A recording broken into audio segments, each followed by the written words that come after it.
جی ناظرین، آپ نے اس ویڈیو کے اندر دیکھا کہ ایک خاتون ایم پی اے جو کہ مریم نواز صاحبہ کو ان کے وزیر اعلیٰ منتخب ہونے پر مبارکباد دے رہی ہیں، اور جو مریم نواز صاحبہ کہہ رہی تھی کہ میں خواتین کی بڑی عزت کروں گی، احترام کروں گی، آج اسی خاتون کا مریم نواز صاحبہ نے ان کے گلے بھی نہیں ملنے دیا اور ان کا ہاتھ پکڑ کر جھٹک دیا۔ اگر کہ کہیں میرے شاید کپڑے نہ خراب ہو جائیں یا کچھ اور نہ ہے، کیونکہ حمزہ شہباز شریف کا بارے میں بھی مشہور ہے کہ وہ بھی جب سلام کرتے تھے پورا ہاتھ نہیں دیتے، تھوڑا سا ہاتھ دیتے تھے۔ تو اب یہاں سے آپ اندازہ کریں کہ انہوں نے اس خاتون کا جھٹکا، اور یہ خاتون جو ہے یہ پاکستان تحریک انصاف چھوڑ کے آئی تھی، تو پھر لوٹوں کے ساتھ یہی سلوک ہوتا ہے جو ان کے ساتھ ہوا ہے۔ اب ناظرین، یہ جس طرح کی کنڈیشن میں اجلاس بلایا گیا کہ پوری پولیس کی نفری لگائی گئی اس کے اوپر، اور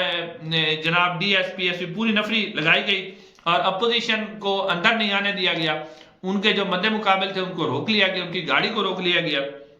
اس کے اوپر جو عظمہ بخاری صاحب ہے انہوں نے کہا ہے کہ مریم نواز ہماری ریڈ لائن ہے، یعنی ان کے بارے میں کوئی بات نہیں کی جائے گی۔ یعنی ناظرین، اس وقت پاکستان کے اندر اگر کسی کی عزت ہے اور کسی کی رسپیکٹ ہے، کوئی عزت کے قابل ہے، تو وہ صرف اور صرف شریف خاندان ہے یا مریم نواز صاحبہ ہیں، وہی خاتون ہیں انہی کی۔ بلکہ اب تو ایک اس طرح کا بھی قانون، توہین الیکشن کمیشن، پھر جناب توہین پارلیمنٹ، توہین عدالت، توہین آرمی چیف، اور اب توہین مریم نواز،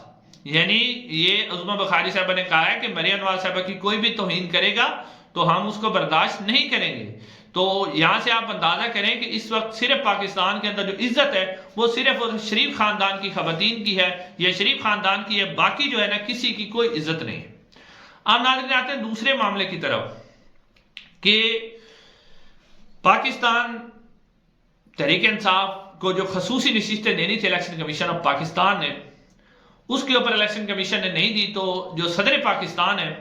انہوں نے آج جو وزیر اعظم کاکڑ صاحب نگران وزیر اعظم ہیں انہوں نے سمری بھجوائی تھی کہ آج 26 فروری کو جو ہے وہ اجلاس طلب کیا جائے۔ صدر مملکت نے اس اجلاس کی سمری پر دستخط کرنے سے انکار کر دیا، اور انہوں نے کہا ہے کہ جب تک جو خصوصی نشستیں وہ نہیں دی جاتی، ایوان مکمل نہیں ہوتا، تو اس کے اوپر جو ہے میں اجلاس نہیں بلاؤں گا۔ یعنی صدر مملکت ابھی اپنی بات پر قائم ہے۔ اب جو کہہ رہے ہیں کہ جو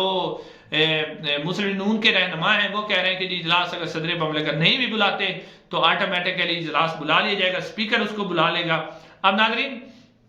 اس کے اوپر آپ بات کریں کہ پاکستان پیپلز پارٹی کی شیری رحمان صاحبہ نے پریس کانفرنس کی ہے، اور انہوں نے کہا ہے کہ صدر پاکستان جو ہے وہ یہ غیر آئینی کام کر رہے ہیں، جو انتخابات ہونے کے 21 دن کے اندر اندر جو قومی اسمبلی کا اجلاس ہے وہ بلانا چاہیے، تو یہ صدر مملکت آئین کی خلاف ورزی کر رہے ہیں۔ ناظرین، شیری رحمان صاحبہ نے بالکل ٹھیک کہا کہ یہ آئین کی بالکل خلاف ورزی ہو رہی ہے۔ شیری رحمان صاحبہ نے یہ کیوں نہیں کہا کہ جو پاکستان تحریک انصاف یعنی سنی اتحاد کونسل کو خواتین کی خصوصی نشستیں ملنی ہیں، الیکشن کمیشن وہ کیوں نہیں دے رہا؟ وہ بھی تو آئین اور قانون کے مطابق ہے، اس کے وہ آئین اور قانون کے مطابق صدر کا صرف جو ہے اجلاس نہ بلانا آئین کی خلاف ورزی ہے، پاکستان تحریک انصاف جو سنی اتحاد کونسل کو نشستیں نہ دینا وہ آئین کی خلاف ورزی نہیں ہے۔ پھر الیکشن ٹریبونل کے اندر جو درخواستیں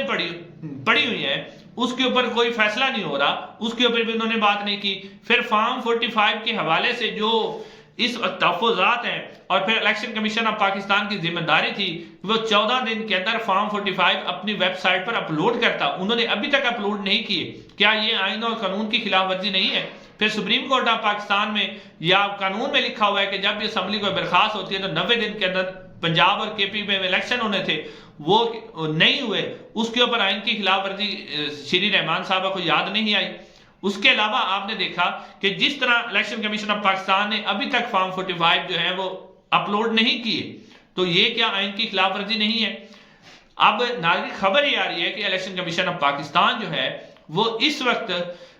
فارم 45 اس لیے اپلوڈ نہیں کر پا رہا کیونکہ وہ جیلی فارم 45 تیار کر رہا ہے، اور یہ جیلی فارم 45 جو ہے مسلم نون کے رہنماؤں کو دیے جا رہے ہیں، یعنی ان کو دیے جائیں گے اور اس کے بعد ان کو اپلوڈ کیا جائے گا۔ اب وہ کیونکہ ڈیٹا کیلکولیشن جو ہے جس طرح فارم 47 تیار کیا گیا تو اس حوالے سے اب وہ ڈیٹا پورا نہیں ہو رہا، اس وجہ سے آئین اور قانون کی تو خلاف ورزی ہو گئی ہے کہ ابھی تک جو ہے فارم 45 جو ہے الیکشن کمیشن اپنی ویب سائٹ پہ اپلوڈ نہیں کر سکا۔ تو اب یہ یعنی آئین اور قانون کی خلاف ورزی، اس کے اوپر ناظرین شاہد خاقان عباسی صاحب نے بھی کہا ہے